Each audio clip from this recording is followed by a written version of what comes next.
Good morning students. BEd second year के paper first knowledge and curriculum ज्ञान और पाठ्यचर्या विषय के अंतर्गत हम लोग ज्ञान और पाठ्यचर्या विषय का पाठ्यक्रम देख रहे थे कि इसमें कौन कौन सी यूनिट है और इसमें हमको पढ़ना क्या है। अब तक हम लोग 2 यूनिट्स दे चुके हैं ज्ञान और पाठ्यचर्या की। फर्स्ट यूनिट थी ज्ञान मीमांसा, ज्ञान और जानना।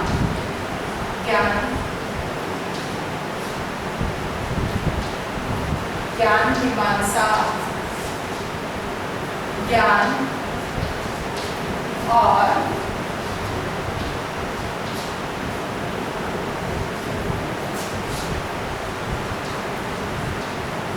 जानना। ठीक है। सेकेंड यूनिट जो कि वो होगी ज्ञान के स्वरूप और विद्यालय में उनका संगठन। ज्ञान के स्वरूप और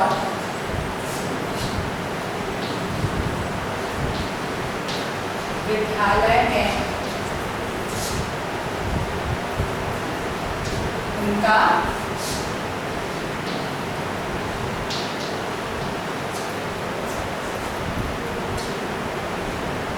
संगठन। ठीक है, यहाँ तक हम इसकी बात कर चुके। आज हम शुरू करेंगे थर्ड यूनिट से कि थर्ड यूनिट क्या है और इसके अंतर्गत हमें क्या पढ़ना है। तो थर्ड यूनिट जो है वो हमारी है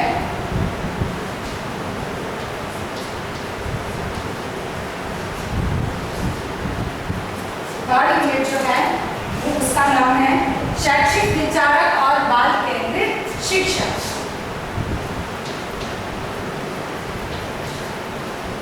शैक्षिक विचारक और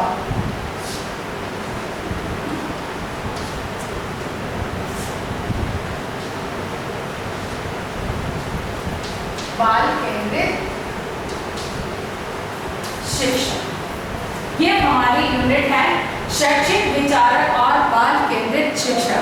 नाम से स्पष्ट है कि इसके अंतर्गत बाल केंद्रित शिक्षा से संबंधित चर्चा की जाएगी कि शिक्षा के लिए बालक को केंद्र में रखकर क्या क्या शिक्षा प्रदान की जानी चाहिए।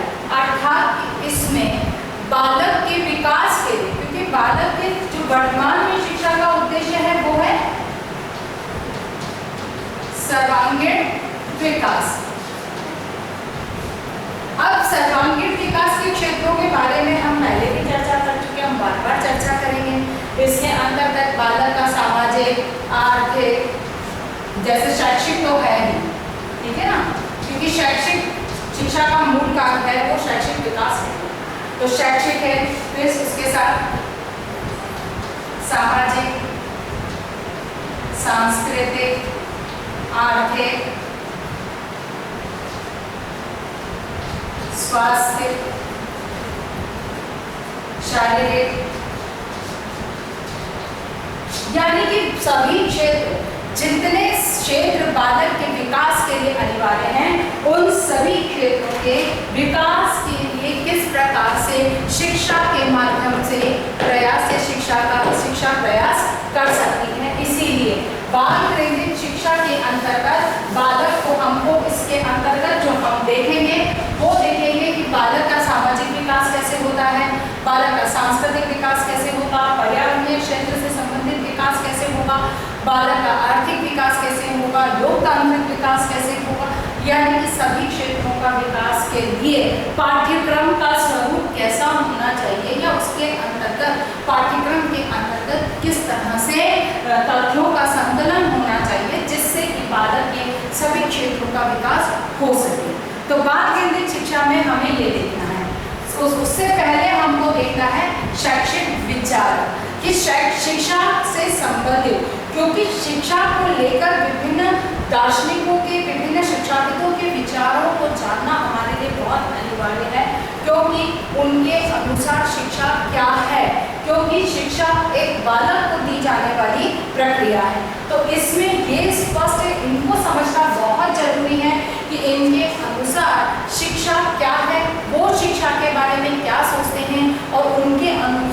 शिक्षा का स्वरूप कैसा होना चाहिए, और उन्होंने अपनी दृष्टिकोण में अपने विचारों के अनुसार शिक्षा के स्वरूप को किस प्रकार से या उनके दृष्टिकोण में शिक्षा का पाठ्यक्रम क्या होना चाहिए, क्या सुझाया है, उसके बारे में हम अध्ययन करें। तो हम इसी फर्स्ट चैप्टर जो होगा इसका,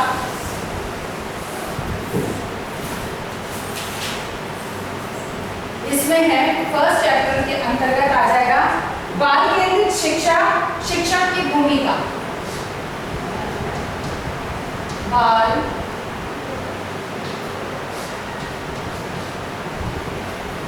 बाल केंद्रित शिक्षा और शिक्षक की भूमिका। शिक्षक की भूमिका, यानी कि इसका जो फर्स्ट हमारा पॉइंट है वो इस यूनिट का, वो बाल केंद्रित शिक्षा क्या है। पहले तो इस चीज को समझा जाएगा कि बाल केंद्रित शिक्षा किसे कहा जाता है, किस तरह से बाल केंद्रित शिक्षा होनी चाहिए और बाल केंद्रित शिक्षा का अर्थ है, उसके मायने क्या। दूसरी बात आती है शिक्षक की भूमिका, यानी कि बालक को केंद्र में रखकर शिक्षा की प्रक्रिया जब चलाई जाती है, जब शिक्षा प्रदान की जाती है, तब एक शिक्षक की भूमिका क्या होती है या शिक्षक के क्या दायित्व होते हैं, किस प्रकार से उसे अपनी इस शिक्षण प्रक्रिया के दौरान उसे बालक के विकास को लेकर समस्त प्रयास किए जाने चाहिए। इस चीज पर हम लोग ध्यान देंगे या इसके बारे में अध्ययन करेंगे। नेक्स्ट जो इसका पॉइंट है या सेकंड जो चैप्टर है हमारा इसके अंतर्गत आएगा, वो आएगा अब इसके अंदर का, अब हम इसी के अंतर्गत जो देखेंगे नेक्स्ट पॉइंट जो आ रहा है वो हमारा गांधी जी के अनुसार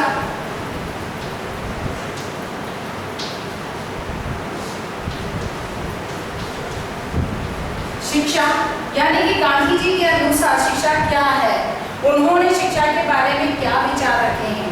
जैसे गांधी जी का 3H का सिद्धांत सबसे अधिक महत्वपूर्ण सिद्धांत माना जाता है शिक्षा के लिए। तो ये 3H का सिद्धांत क्या है, ये किस तरह से बालक के विकास की उन्होंने कल्पना की है, क्योंकि जिस समय गांधी जी के विचार हमारे सामने आए थे या जिन परिस्थितियों में गांधी जी ने शिक्षा से संबंधित विचारों को का प्रादुर्भाव विचारों को हमारे सामने रखा, वो परिस्थितियां थी भारत के लिए संघर्षपूर्ण परिस्थितियां थी, क्योंकि उस समय स्वतंत्रता संग्राम की लड़ाई चल रही थी और भारत को आजादी दिलाने के लिए संपूर्ण जन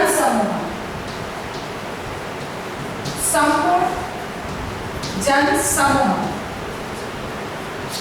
का सहयोग अनिवार्य था।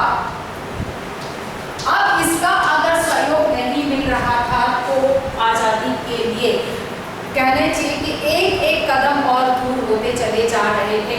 इसीलिए संपूर्ण जनसमूह का सहयोग प्राप्त करने के लिए अनिवार्य था कि वो आजादी के महत्व को समझे, तात्कालिक परिस्थितियों को समझे, अपने ऊपर होने वाले अत्याचारों के बारे में जाने, समझे, पहचाने।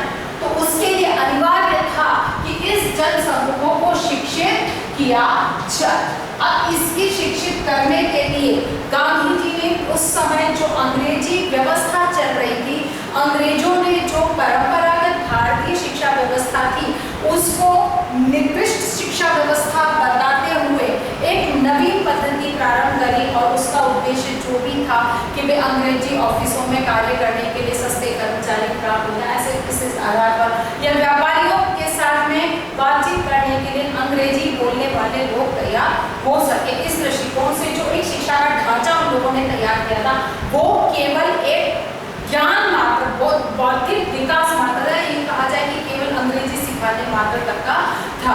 अब उसके लिए विकास या किसी भी प्रकार की जो एक तरह से कहा जाए कि अंग्रेज भक्त तैयार करने वाली व्यवस्था थी, इसीलिए गांधी जी को ये चीज एहसास हुई कि हमें अंग्रेज भक्त नहीं देश भक्त तैयार करने हैं।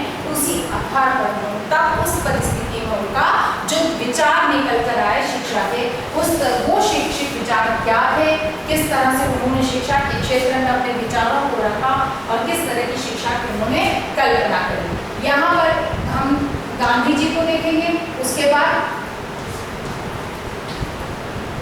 रविंद्रनाथ टैगोर, इनके भी विचार उन्हीं समय में आए थे। इनके भी विचारों का जो समय था वो आजादी के समय का ही था, तो वो भी यही जानते थे, इस चीज का उन्हें भी एहसास था कि युवा पीढ़ी जब तक शिक्षित नहीं होगी देश को आजाद कराना संभव नहीं होगा। शिक्षा कैसी हो जो राष्ट्र को विकास के लिए आगे पथ पर लेकर चले उस आधार पर। तो यहाँ पर भी गांधी जी के विचार भी बाल केंद्रित शिक्षा पर आधारित थे, रविंद्रनाथ टैगोर के विचार भी बाल केंद्रित शिक्षा पर ही आधारित थे। उसके बाद और कौन कौन से थे? जॉन डी,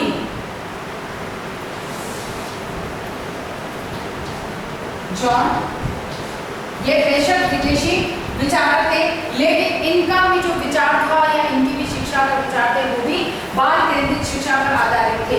अर्थात कि हम इसके अंतर्गत, इस इकाई के अंतर्गत जितने भी विचारकों की शिक्षा व्यवस्था या शैक्षिक विचारों को पढ़ेंगे वे सभी उनके विचार जो थे वो बाल केंद्रित शिक्षा पर थे। तो उसके अंतर्गत गांधी जी, रविंद्रनाथ टैगोर, जॉन डी, उसके बाद में आ जाता है प्लेटो,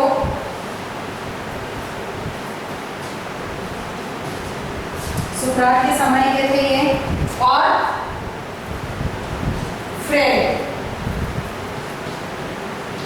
इनके विचारों को हम जानेंगे कि इन्होंने शिक्षा से संबंधित क्या विचार हमारे सामने रखे कि शिक्षा का स्वरूप कैसा होना चाहिए और शिक्षा कैसी होनी चाहिए।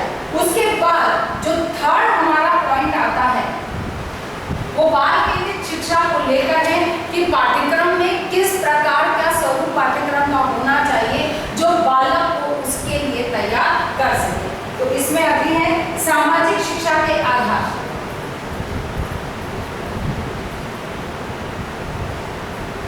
सामाजिक शिक्षा के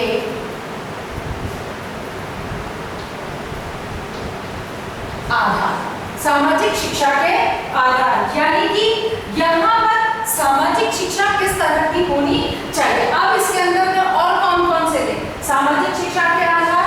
लोग औद्योगिकरण,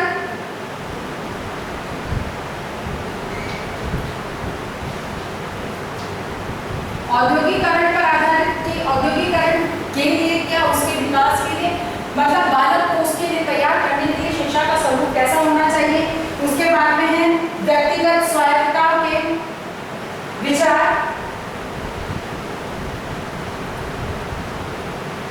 व्यक्तिगत स्वायत्तता के लिए विचार कि व्यक्तिगत स्वायत्तता के लिए, यानी कि एक व्यक्ति की चूंकि लोकतांत्रिक परंपरा या लोकतांत्रिक व्यवस्थाएं हमारी हैं तो उसी आधार पर एक व्यक्तिगत स्वायत्तता के लिए किस प्रकार से बालक के विचारों का स्वरूप, बालक के विचारों को मार्गदर्शन किया जा सकता है, उससे संबंधित पाठ्यक्रम कैसा होना चाहिए, उस पर आधारित ये है। इसके बाद में समानता और सामाजिक न्याय। अगली बात जो इसी के अंदर है वो है समानता और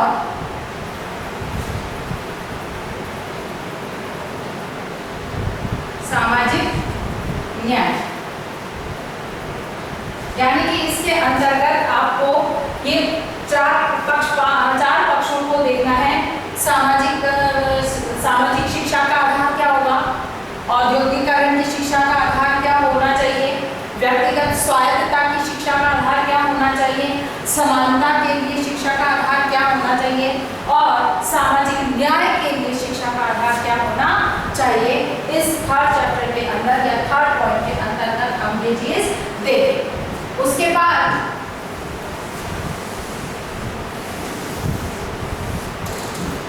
फोर्थ पॉइंट जो हमारा आएगा उस फोर्थ पॉइंट के अंतर्गत हम देखेंगे, फोर्थ के अंतर्गत हम देखेंगे राष्ट्रवाद, सार्वजनिकरण,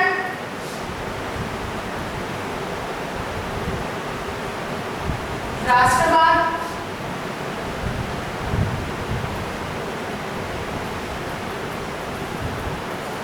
सार्वजनिकरण और धर्मनिरपेक्षता।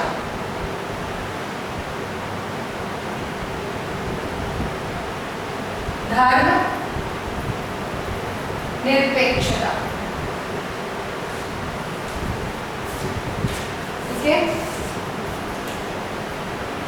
व शिक्षा से संबंध, धर्मनिरपेक्षता व शिक्षा से संबंध, ठीक है।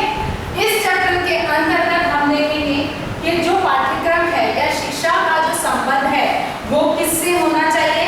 शिक्षा ऐसी जो बालकों में राष्ट्रवाद की भावना का विकास कर सके, सार्वजनिकरण की भावना का विकास कर सके, धर्मनिरपेक्षता की भावना का विकास कर सके। चूंकि भारत एक धर्मनिरपेक्ष राष्ट्र है, क्योंकि इसके अंतर्गत विविध धर्म संस्कृति के लोग निवास करते हैं, इसीलिए यहाँ पर धर्मनिरपेक्ष विचारधाराओं का होना बहुत अनिवार्य है। और इसी दृष्टि से यहाँ पर इस बात को बल दिया गया है कि राष्ट्रवाद, समाजीकरण और धर्मनिरपेक्षता और शिक्षा में क्या संबंध होना चाहिए, इस चीज को हम यहाँ पर समझेंगे। फिर जो बात पांचवा पॉइंट जो हमारा यहाँ आएगा, आलोचनात्मक दृष्टि से, आलोचनात्मक बहुसांस्कृतिक मतलब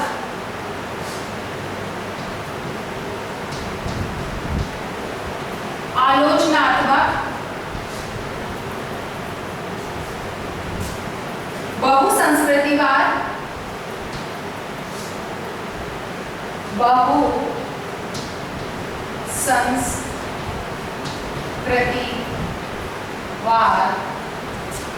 एवं प्रजातांत्रिक एवं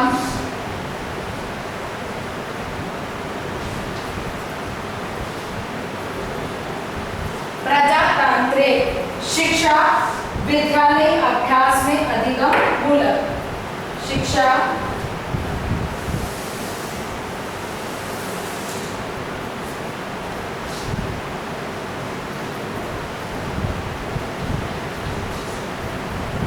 विद्यालय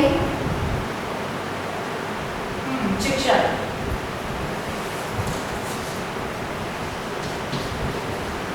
शिक्षा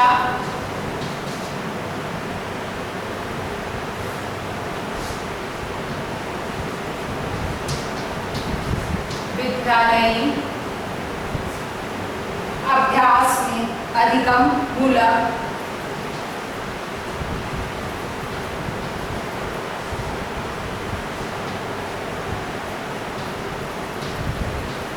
अधिगम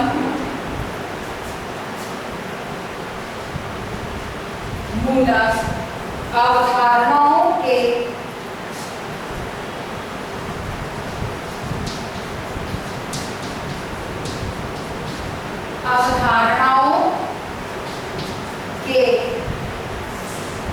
विश्लेषण के आधार के रूप में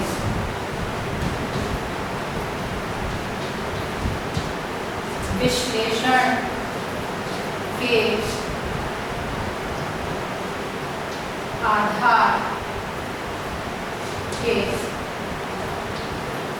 रूप में यहाँ पर जो शिक्षा है वो कैसी होनी चाहिए, आलोचनात्मक उसमें विचारधारा, यानी कि बालक किसी भी चीज को यथावत जैसा है वैसा स्वीकार, किसी ने बता दिया और उसको यथावत स्वीकार कर ले, ऐसा नहीं होना चाहिए। उसमें आलोचनात्मक चिंतन की भावनाएं या प्रवृत्ति का विकास होना चाहिए कि वो किसी भी उसमें यथावत न स्वीकार करके उसके बारे में आलोचनात्मक चिंतन करके और सत्य तथ्य तक पहुंचकर फिर उसे स्वीकार करें। तो यहाँ पर एक आलोचनात्मक विचारों के निर्माण की दृष्टि से कैसे किस तरह से हो कि बहुसंस्कृतिवाद, क्योंकि भारत निश्चित ही बहुत सारी संस्कृतियों का एक केंद्र है, तो यहाँ पर बहुसंस्कृतिवाद है, तो उसके जो सांस्कृतिक परंपराएं हैं, सांस्कृतिक विचार हैं, सांस्कृतिक व्यवस्थाएं हैं, उनका चिंतन करके, और ऐसा नहीं है कि जो मेरी संस्कृति है वही अच्छी और दूसरे की संस्कृति अच्छी नहीं। आपकी संस्कृति, स्वयं की संस्कृति में, सांस्कृतिक व्यवस्थाओं में, परंपराओं में यदि कोई चीज अंधविश्वासपूर्ण है, रूढ़िवादितापूर्ण है, या जो विकास के क्षेत्र में बाधक तत्व हैं, उनको देखकर और उनको दूर करने की या उन्हें छोड़ देने की प्रवृत्ति विकसित होनी चाहिए। कहने का मतलब ये है कि बालक में स्वयं की भी आलोचना करनी उसे आनी चाहिए। तो यहाँ पर बहुसंस्कृतिवाद, प्रजातांत्रिक मूल्य जो है वो उसके आधार पर, मतलब कि विद्यालय शिक्षा क्या चीज है, विद्यालय शिक्षा का जो आधार है अभ्यास, यानी कि अभ्यास में अधिगम मूलक, यानी कि बालक जो सीखता है उसका अधिगम जिस तरह से होता है, अधिगम की व्यवस्था जैसी होती है, उस अधिगम व्यवस्था के अंतर्गत वो इस तरह की अधिगम व्यवस्था होनी चाहिए कि जिसमें बालक इन आलोचनात्मक विचारों को अपना सके, आलोचनात्मक चिंतन की प्रवृत्ति उसमें विकसित हो सके, अर्थात इस सभी चीजों की जो भी तथ्य उसके सामने है उसका आलोचना करे, उसकी विश्लेषण करे और फिर किसी निष्कर्ष पर, नतीजे तक पहुंच सके। उस आधार पर शिक्षा व्यवस्था का स्वरूप होना चाहिए, अर्थात कि आलोचनात्मक, बहुसंस्कृतिवाद और प्रजातांत्रिक शिक्षा विद्यालय अभ्यास में अधिगम मूलक अवधारणा, यानी विद्यालय में अधिगम के लिए जो अभ्यास करता है उस अभ्यास कार्य के दौरान अवधारणाओं के विश्लेषण के आधार के रूप में, कि जो अभ्यास वो करता है, जो वहाँ सीखता है, क्योंकि बार बार अभ्यास करके ही बालक किसी चीज को स्वीकार कर, मतलब समझ सीख पाता है, तो इसके लिए उसमें एक विश्लेषणात्मक आधार जो तैयार होता है, उस आधार पर वो आलोचनात्मक चिंतन की प्रवृत्ति को कैसे विकसित कर सकता है, इसको लेकर यहाँ पर हमें आपको समझना है। फिर छठी बात जो यहाँ छठा पॉइंट जो इसमें आएगा, ओके सॉरी, ये यहीं पर आपकी ये यूनिट समाप्त होती है कि थर्ड यूनिट के अंतर्गत आपको ये 5 पॉइंट्स के अंतर्गत आपकी पूरी यूनिट डिवाइड है, और यहीं पर इसी आधार पर आपको हर चीज को समझना है कि बाल केंद्रित शिक्षा के अंतर्गत बालक के विकास के लिए, जो कि जैसे अब यहाँ पर आलोचनात्मक चिंतन की प्रवृत्ति अलग अलग बालक में नहीं विकसित होती है।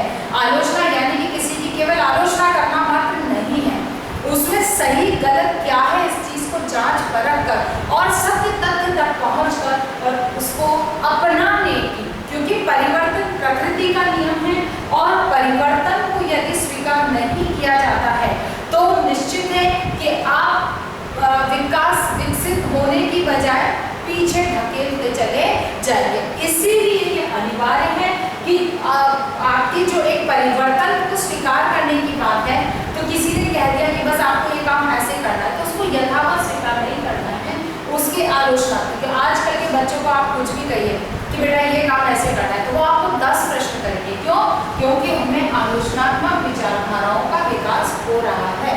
इसीलिए तो पाठ्यक्रम ऐसा ही होना चाहिए जो बालक को सत्य तथ्य तक पहुंचाने का प्रयास करे, प्रशिक्षण प्रदान करे। इसके बाद आती है आपकी 4th यूनिट की चर्चा हम करेंगे कि 4th यूनिट के अंतर्गत क्या देखना है। 4th यूनिट में आपको अभी तक हम लोगों ने एक ये देखा कि बालक के विकास के लिए पाठ्यक्रम कैसा होना चाहिए, ठीक है ना, कि क्या क्या चीजें उसके अंतर्गत आनी चाहिए। तो 4th यूनिट के अंतर्गत आपके आता है कि पाठ्यक्रम कैसा होना चाहिए। अभी आएगा पाठ्यक्रम निर्माण के सिद्धांत। इस यूनिट के अंदर हम क्या पढ़ेंगे?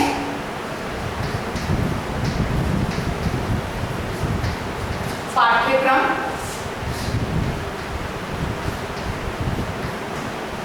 निर्माण के सिद्धांत। पाठ्यक्रम निर्माण के सिद्धांत क्या है? क्योंकि हम किसी भी कार्य को करने या किसी भी विचार को एक अपने लक्ष्य तक पहुंचाने के लिए हमें कुछ निश्चित क्रम, निश्चित प्रक्रिया या निश्चित नियमों के आधार पर चलना होता है। पाठ्यक्रम भी ऐसी ही प्रक्रिया है, क्योंकि ये एक या दो व्यक्तिगत के लिए नहीं है। इसमें ये कहें कि इस पाठ्यक्रम से खाली एक या दो व्यक्ति प्रभावित होते होंगे, ऐसा नहीं है, बल्कि संपूर्ण मानव समाज, संपूर्ण मानव समाज इससे प्रभावित होता है। इसीलिए पाठ्यक्रम का जो निर्माण किया जाता है वो कुछ निश्चित नियमों या सिद्धांतों पर आधारित होना चाहिए। तो यहाँ पर सबसे फर्स्ट चैप्टर या फर्स्ट पॉइंट जो हम देखेंगे वो है पाठ्यक्रम। मतलब यहाँ पर सबसे पहले तो इस पाठ्यक्रम को ही समझना है। तो पाठ्यक्रम की अवधारणा, पाठ्यक्रम की धारणा, अर्थ, परिभाषा, अर्थ, प्रकृति, अर्थ,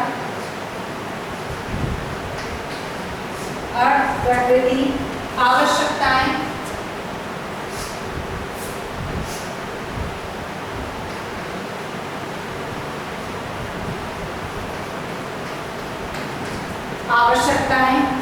विशेषताएं, उद्देश्य।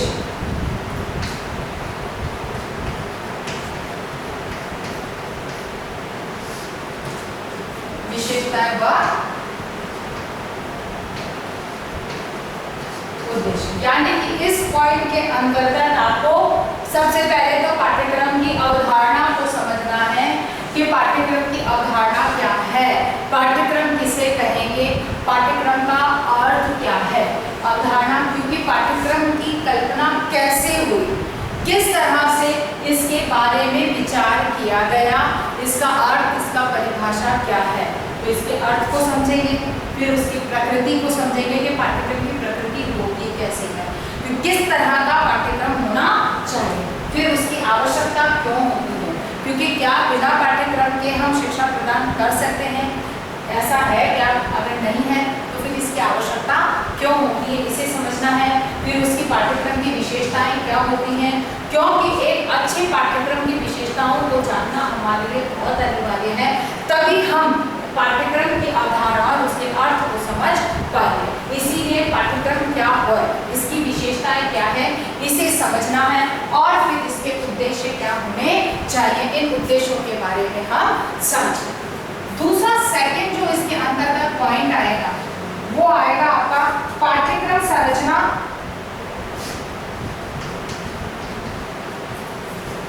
पाठ्यक्रम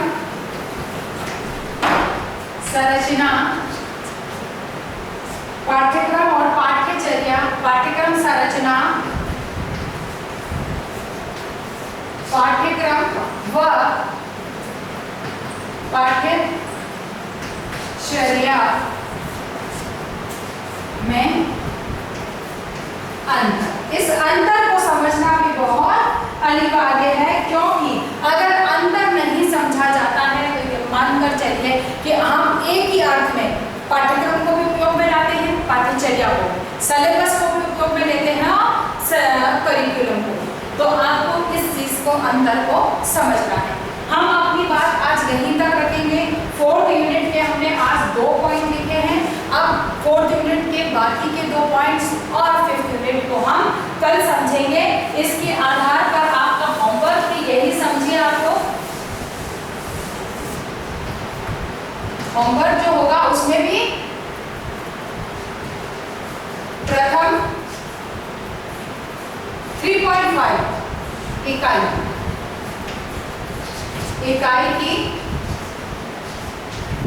इकाई के पाठ्यक्रम को अपनी उत्तर पुस्तिकाओं में